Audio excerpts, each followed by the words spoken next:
The Victory League is here.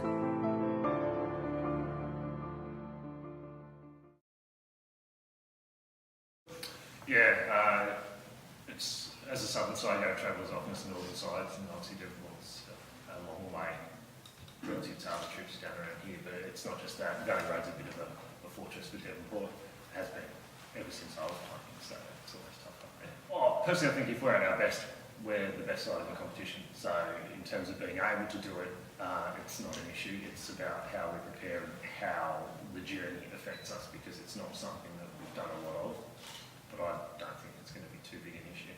If we're switched on, we should be right. It was an issue that we'd sorted up until last week, and last week it was a matter of concentration and a few bad habits that we sort of stamped on the head and snuck back in, and we think we've hit them on the head again. So it really comes down to concentration and continuing to do what we need to do. We've changed a few things at training.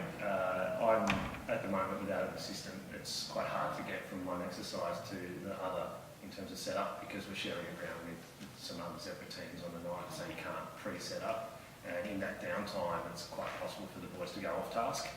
So we've changed the rules around what happens in between breaks and exercises to keep them on task.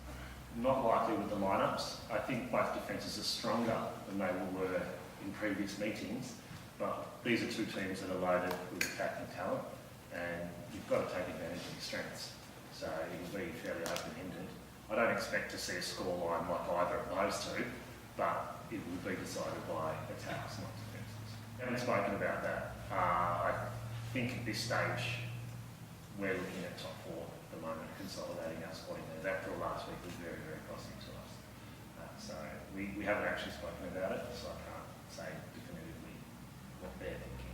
I think after being 3-1 up to draw 3-0, we were really disappointed. It felt more like a loss than a draw, really, to be honest with you. But we've got our heads on at training this week and look forward to getting 3 points tomorrow. I think just poor decision making, to be honest with you. I thought we played pretty well up until half time. We were dominating. A couple of poor decisions, give them a couple of goals, and we ended up with a point instead of 3. I think maybe we need to be a little bit more focused for the 90 minutes. If you look over that 90-minute period against Knights, we were probably on top for most of it.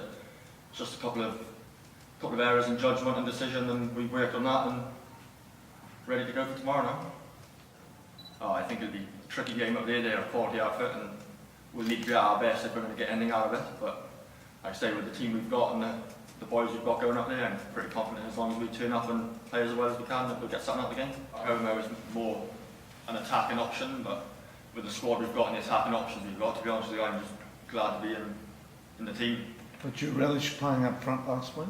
I was disappointed with my performance personally, but yeah, I enjoyed the opportunity to have a game up there. I wish I'd done a bit better and put a bit more pressure on Aldi maybe, but yeah, hopefully I'll get a couple more chances by the end of the year and put a bit more pressure on him for next season maybe.